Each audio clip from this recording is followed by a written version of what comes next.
22వ తేదీ ప్రపంచ ధరిత్రి దినోత్సవం. చెప్పండి ఒకసారి. భూమిని ఎలా సంరక్షించాలి, భూమిని ఎలా కాపాడుకోవాలి అనే దానిపైన ప్రోగ్రామ్ ఉంటుంది. సో ఈసారి ప్రభుత్వం ఏం చేస్తుందంటే మన స్కూల్లో ఉన్నటువంటి ఫ్లోరా అంటే ఏమి మొక్కలు.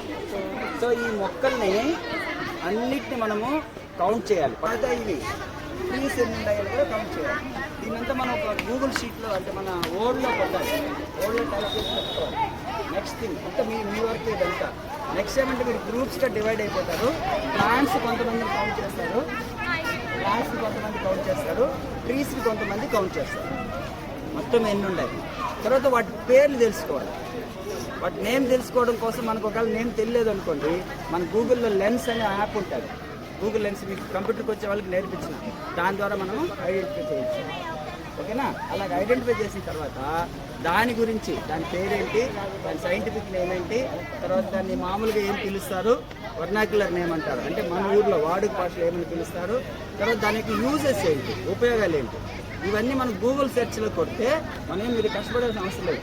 గూగుల్ సెర్చ్లో కొడితే వికీపీడియా అనే ఒక వెబ్సైట్ ఉంటుంది. దేని పేరు వికీపీడియా అనే వెబ్సైట్ ఉంటుంది. ఆ వెబ్సైట్లోకి వెళ్ళి ఒక డేటాని కలెక్ట్ చేయాలి. సో ఈ కలెక్ట్ చేసి మీరు నాకు వాట్సాప్లో పెడతారు. దాని అంతా మనం ఏం చేస్తామంటే ఒక ఓట్ డాక్ బ్యాంక్ అంటాం. స్కూల్ బ్యాంక్ అనే దాన్ని హెచ్ఎంఎం దగ్గర, ఆఫీస్ దగ్గర, అది కూడా ఒక క్యూఆర్ కోడ్ ఉంటుంది. ఏం డీటెయిల్స్ ఉండదు. ఎవరైనా ఆఫీసర్స్ కానీ మీ అమ్మ నాన్న కానీ వస్తే దాన్ని స్కాన్ చేస్తారు. స్కాన్ చేస్తే ఇక్కడ మన స్కూల్లో ఉండే చెట్లు లిస్ట్ అంతా దాంట్లో వస్తుంది.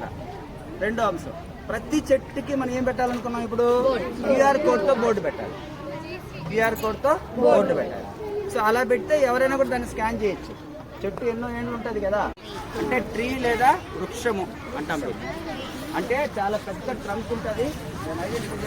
పెద్ద ట్రంక్ అంటే దాని యొక్క కాండం స్టెమ్ ఉంది కదా, అది చాలా పెద్దదిగా ఉంటుంది.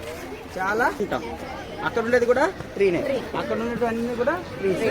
నెక్స్ట్ ప్లాంట్ అని అంటాం. ప్లాంట్ లేదా తెలుగులో ఏమంటాము, మొక్క అని అంటాం. ఏమంటాం నాన్న?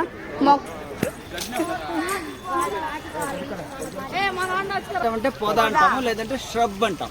ఏ పేరు అంటాం దాన్ని? ష్రబ్ అంటాము, లేదా పొద అంటాం. అంటే ఒక 1 మీటర్ హైట్ లోపలే, 1-2 మీటర్స్ హైట్ లోపలే పెరుగుతుంది. దానికి మించి పెరగదు. దెన్ దాని శాఖలు వచ్చి నేరుగా కాకుండా ఇలా గుబురుగా అల్లుకుంటాయి. ఎలా అల్లుకుంటాయి? గుబురుగా అల్లుకుంటాయి. దీంట్లో మనం ఇట్లా దూరం వెళ్లాల్సి వస్తుంది అనమాట. దాని పేరు ష్రబ్. సో ఇప్పుడు ఈ ప్లాంట్ ఉంది కదా, ఇలా పెట్టినాను, దీని పేరు హెర్బ్ అంటాం. అంటే చాలా చిన్నది, చాలా చిన్న కాండం ఉండేది. ఇది హెర్బ్. ఇలా ఉండేది హెర్బ్ అన్నది. అంటే చాలా చిన్న శాఖ. అలాగే నేలపైన ఇలా పరుచుకొని ఉంది అనుకో, దాన్ని ఏమంటాం మనము? క్రీపర్ అంటాం. తీగ ఇట్లా అల్లుకుంటా పోయి ఉంటుంది. ఇక్కడ ఎక్కడ తీగ చూడండి, ఆ తీగ అల్లింది, అది కాదు నాన్న, కింద ఇలా పరుచుకొని ఉంటే దాని పేరు క్రీపర్ అంటాం. అలాగే పైకి గనక ఎగబాకి ఉంటే దాన్ని క్లైంబర్ అంటాం. దాన్ని ఏమంటాము? క్లైంబర్. ఇట్లా పైకి తీగలాగా ఎగబాకి ఉంటుంది, దాన్ని క్లైంబర్ అంటాం. దీన్ని క్రీపర్ అంటాం. ఇప్పుడు మనం కౌంట్ చేసింది ఏమంటే పెద్ద ఈ ప్లాంట్స్ మాత్రమే, ప్లాంట్స్ అంటే ట్రీస్ మాత్రమే మనం కౌంట్ చేయాలి. ఓకేనా పిల్లలు? ఇప్పుడు మీరు ప్లాంట్స్ని మనము క్యూఆర్ కోడ్ గుర్తించాలనుకున్నాం కదా, మీరు ఒక టీం అన్నట్టు, మీరంతా కూడా ఒక టీమ్గా ఇక్కడికి వచ్చారు. సో ఇక్కడ మీరు రకరకాల ప్లాంట్స్ని అబ్జర్వ్ చేస్తున్నారు. ఇది ట్రీనా ప్లాంటా? ఇది ప్లాంట్, అంటే చిన్నదిగా ఉంది కదా, ఇది ప్లాంట్. సరే ఇది ఏం ప్లాంట్? ఇక్కడికి రండి, అందరూ ఇక్కడికి రండి, ఇలా రండి. ఇదేం ప్లాంట్? మీకు ఐడియా ఉందా ఏం ప్లాంట్ అని? కానుగ చెట్టు. ఏం చెట్టు ఇది? కానుగ చెట్టు. సరే ఎన్ని ఉన్నాయి లెక్కేసుకోండి, ఇలా కౌంట్ చేయండి. ఇలా కౌంట్ చేస్తూ వెళ్ళండి. ఎన్ని ప్లాంట్స్ ఉంది? ఈ పక్క రండి, కొంచెం ఇలా ఈ పక్క రండి. ఇదేం చెట్టు? గన్నేరు, నిద్ర గన్నేరు అంటాం దీన్ని. ఇదేం చెట్టు? సపోటా చెట్టు. ఇది బాదం చెట్టు. ఇది దానిమ్మ చెట్టు. ఓకేనా? అక్కడ కూడా దానిమ్మ ఉంది. ఇదేం చెట్టు నాన్న? అల్ల నేరేడు చెట్టు ఉన్నాయి కదా. సో ఈ విధంగా మీరు ఏం చేస్తారు, ఇక్కడ ఉండేటువంటి చెట్లన్నింటినీ కలెక్ట్ చేస్తారా, ఇన్ఫర్మేషన్ గ్యాదర్ చేస్తారా? ఇలా గ్యాదర్ చేసిన తర్వాత మీరు ఏం చేయాలంటే ఒక్కొక్కరు ఒక చెట్టు, నీకు ఇష్టమైన చెట్టు ఏమమ్మా? దానిమ్మ. రాసుకో, దానిమ్మ. ఇంగ్లీష్లో ఏమంటారు? పోమోగ్రనేట్. నీకు ఇష్టమైన చెట్టు? సపోటా. నీకు ఇష్టమైందమ్మా? రైట్. ఎవరికైనా రావి చెట్టు ఇష్టమా? పెద్దది రావి చెట్టు ఉంటుంది కదా, చింత చెట్టు, రావి చెట్టు, మన స్కూల్లో అవి ఎక్కువ ఉన్నాయి. రండి అలా చూద్దాం రండి. మన స్కూల్లో చాలా పెద్ద చెట్లు ఉన్నాయి అలాంటివి కదా. అక్కడ ఉంది కదా అలాంటి చెట్లు. సో అక్కడ ఉండే చెట్లు, తర్వాత ఇక్కడ ఉండేది, తర్వాత అటుపక్క చిన్న చెట్టు ఎక్కువ ఉంది కదా మన స్కూల్లో. కాబట్టి వాటికి మనము క్యూఆర్ కోడ్స్ అనే దాన్ని తయారు చేస్తాం అనమాట. సో తయారు చేయడం కోసం మన పాఠశాలలో ఉన్నటువంటి టోటల్గా ప్లాంట్స్ ఎన్నైతే ఉన్నాయో వాటిని మనము ఒక బుక్లెట్ రూపంలోకి తీసుకోవాల్సి వస్తుంది. సో ఇది నేను తయారు చేసినటువంటి మా స్కూల్కి సంబంధించినటువంటి బుక్లెట్. సో ఇందులో నేను కొద్దిగా అంటే ఈకో క్లబ్స్ ఏం పని చేస్తాయి, ఈకో క్లబ్స్ యొక్క విధులు ఏంటి అనే అంశాలను కొంత రాశాను. అలాగే స్కూల్ ఫ్లోరా బుక్లెట్ అనే దాన్ని ఇక్కడ చేశాను. ఆ బుక్లెట్ యొక్క విధులు ఏంటి అనే దాన్ని కూడా రాయడం జరిగింది. తర్వాత ఈ స్కూల్ ఫ్లోరా అబ్స్ట్రాక్ట్ అనేది చాలా ఇటువంటిది. సో ఇందులో ఏం చేస్తామంటే మన స్కూల్ పేరు, జిల్లా పేరు, స్కూల్ పేరు, అదేవిధంగా లాటిట్యూడ్, లాంగిట్యూడ్ ఇవన్నీ కూడా గూగుల్ సెర్చ్లో మీకు దొరుకుతుంది. అదేవిధంగా ఎంత విస్తీర్ణం ఉంది, తర్వాత వచ్చి టోటల్గా ఎన్ని ప్లాంట్స్ ఉన్నాయి, అంటే మనం ఇక్కడ వృక్షాలు మాత్రమే లెక్కేస్తాం లేదా మొక్కలను కూడా లెక్కేస్తాం. సో ఎన్ని ఉన్నాయి అంటే ఒక్కొక్క జాతికి సంబంధించి చాలా మొక్కలు కూడా మనకి అవైలబిలిటీ ఉండొచ్చు. కాబట్టి మొక్కల సంఖ్య వేస్తాము. అందులో ఫ్రూట్ బేరింగ్ ఎన్ని ఉన్నాయి, ఆర్నమెంటల్ ఎన్ని ఉన్నాయి, మెడిసినల్ వాల్యూస్ ఎన్ని ఉన్నాయని కూడా మనము తీసుకుంటాం. సో అలా తీసుకున్న తర్వాత దీన్ని అది కేటలాగ్గా మనము నిర్ణయించుకుంటాం. సో అలా తీసుకున్న తర్వాత మన పాఠశాలలో ఉన్నటువంటి మొక్కల యొక్క పూర్తి సమాచారాన్ని, వివిధ జాతుల యొక్క సమాచారాన్ని ఈ రూపంలో పొందుపరుచుకుంటాం. సో వేప మొక్క, దాని యొక్క సైంటిఫిక్ పేరు, వాడుక పేరు, దాని యొక్క యూసేజ్ అంటే జస్ట్ కొన్ని మాటలతో మనం తీసుకుంటాం. సో ఇలాగా మా పాఠశాలలో ఉన్నటువంటి మొక్కలు, అది చిన్న చిన్న మొక్కలు కూడా జామ, కరివేపాకు, కలబంద ఇలాంటి వాటిని కూడా అంటే మెడిసినల్ యూసేజ్ ఉంది కాబట్టి వాటిని కూడా నేను నమోదు చేయడం జరిగింది. సో అదేవిధంగా నేరేడు, బాదము, మారేడు, సో ఇవన్నీ కామన్గా ఉండేటువంటి మొక్కలు కాబట్టి ఈ ఫైల్ని కూడా మీరు కాస్త మాడిఫై చేసి వాడుకోవచ్చు. సో ఇలాగా చేసుకున్న తర్వాత ఇది మనకు ఒక బుక్లెట్ అవుతుంది. సో ఈ బుక్లెట్ని మనం ఏం చేద్దామంటే ఫస్ట్ మనం డైనమిక్ క్యూఆర్ కోడ్ అనేదాన్ని ప్రిపేర్ చేద్దాం. So dynamic QR code prepare చేయడానికి మీరు ఏం చేస్తారంటే మీ మెయిల్ ఐడికి వెళ్ళండి. అంటే ఇక్కడ న్యూ వెళ్ళారనుకోండి, ఆ ఫైల్ని అప్లోడ్ అని అడుగుతుంది, ఫైల్ అప్లోడ్ చేస్తారు. సో అప్లోడ్ చేసేటప్పుడు ఈ ఫైల్ మనకి ఎక్కడుంది అనేదాన్ని చూసుకొని దాంట్లోకి పెడతారు. సో ఇది మెయిల్.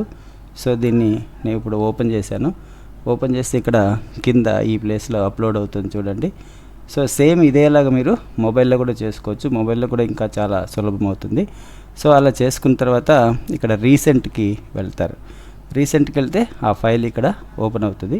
ఈ ఫైల్ ఓపెన్ అయిన తర్వాత దీన్ని మనం షేర్కి అడుగుతాం, అంటే షేర్ చేస్తాము, షేర్ చేయడానికి అడుగుతాం. సో అలాగా షేర్ చేసినప్పుడు ఇలాగ షేర్ వస్తుంది. షేర్కి వెళ్ళిన తర్వాత ఇక్కడ దీని యొక్క యాక్సెస్ని మార్చాల్సి వస్తుంది. రెస్ట్రిక్టెడ్ ఉంటుంది. అలాగా అక్కడ లింక్తో ఎవరైనా అనేదాన్ని ఎనీవన్ విత్ ద లింక్ అనేదాన్ని తీసుకుంటాం. సో ఇక్కడ కాపీ లింక్ చేసుకొని డన్ చేస్తాం. సో డన్ ఇస్తాము. అంటే మన ఫోల్డర్లో, అంటే మన డ్రైవ్లో ఈ ఫైల్ మనం ఏదైతే తయారు చేసామో ఆ ఫైల్ ఉంది. ఇప్పుడు మనం గూగుల్ క్యూఆర్ కోడ్ మంకీ అనేదాన్ని టైప్ చేస్తాం. క్యూఆర్ కోడ్ మంకీ అనేదాన్ని టైప్ చేస్తాము. సో ఇక్కడ స్పాన్సర్డ్ అనే లింక్స్ ఉంటాయి, అది మీరు దయచేసి వాడొద్దండి. ఇది దాని యొక్క ఒరిజినల్ వెబ్సైట్ యొక్క లింక్. సో ఇక్కడ వచ్చిన వెంటనే ఇక్కడ మీరు ఏం చేస్తారంటే ఇక్కడ ఒక లింక్ లాగా మీకు కనిపిస్తుంది చూడండి, www QR కోడ్ అని ఉంటుంది.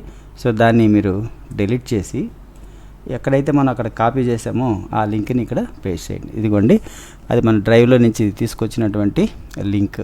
ఇక మీరు కలర్స్ మార్చొద్దు, ఇంకా లోగోస్ అవన్నీ మనకేం అవసరం లేదు. సో నేరుగా క్రియేట్ క్యూఆర్ కోడ్కి వెళ్ళండి. క్రియేట్ క్యూఆర్ కోడ్ ఇచ్చిన సెకండ్స్లోనే అది క్రియేట్ అయిపోయింది. అంటే ఇది మా స్కూల్కి సంబంధించిన డైనమిక్ క్యూఆర్ కోడ్. సో ఇప్పుడు దీన్ని డౌన్లోడ్ చేసేసుకోండి. ఇక్కడ ఫ్రీ సైన్ అప్ అని అడుగుతుంది, అదేం మీరు ఇవ్వాల్సిన అవసరం లేదు, ఒక అడ్వర్టైజ్మెంట్. అది పైన మీకు బ్యూటింగ్ అవుతుంది చూడండి ఇచ్చినటువంటి క్యూఆర్ కోడ్. ఇప్పుడు నేను ఇది వెరిఫై కూడా చేయాలి కదా మనం. సో వెరిఫై చేయడం కోసం నేను ఏం చేస్తానంటే నా ఫోన్లో దీన్ని స్కాన్ చేస్తూ దాన్ని కూడా రికార్డ్ చేస్తాను. ఆ రికార్డ్ చేసిన దాన్ని మీకు కూడా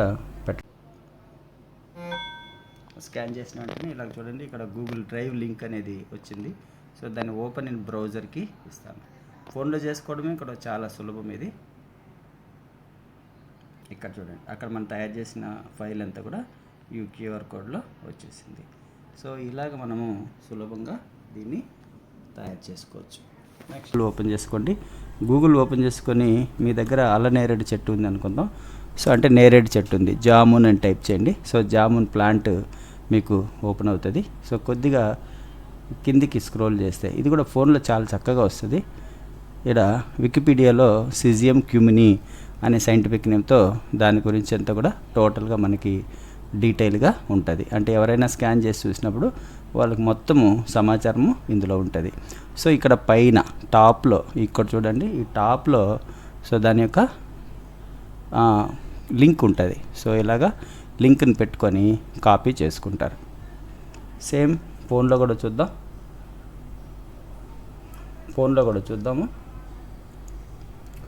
ఫోన్లో గూగుల్ సెర్చ్ ఉంది. గూగుల్ సెర్చ్కి వెళ్ళారు, జామున్ టైప్ చేశారు. సో జామున్ టైప్ చేసిన వెంటనే మీకు జామున్కు సంబంధించి వస్తుంది. ఇక్కడ కింద వికీపీడియా అనే లింక్ వస్తుంది చూడండి. సో ఆ వికీపీడియా లింక్కి వెళ్తారు. సో ఇక్కడ వికీపీడియా వచ్చింది. పైన ఇక్కడ షేర్ సింబల్ ఉంది. ఆ షేర్ సింబల్ దగ్గరికి వెళ్తారు. సో షేర్ సింబల్ దగ్గరికి వెళ్తే అది కాపీ అవుతుంది. సో కాపీ అయిన తర్వాత సేమ్ ఇదేలాగానే మనం క్యూఆర్ కోడ్ మంకీని ఓపెన్ చేసుకుంటాం. సో ఏదైతే అక్కడ మనం సిజియం క్యూమిని అనేదాన్ని చేసుకున్నాం కదా, వికీపీడియా లింక్ని ఇక్కడ పేస్ట్ చేస్తాం. సో పేస్ట్ చేసిన వెంటనే జనరేట్ క్యూఆర్ కోడ్ ఇస్తాం. క్యూఆర్ కోడ్ జనరేట్ అయిపోతుంది. సో జనరేట్ అయిపోయిన తర్వాత సరే దాన్ని ఇది జామున్ యొక్క క్యూఆర్ కోడ్. నేను మీకు ఒక్కసారి దీన్ని కూడా స్కాన్ చేసి చూపిస్తాను.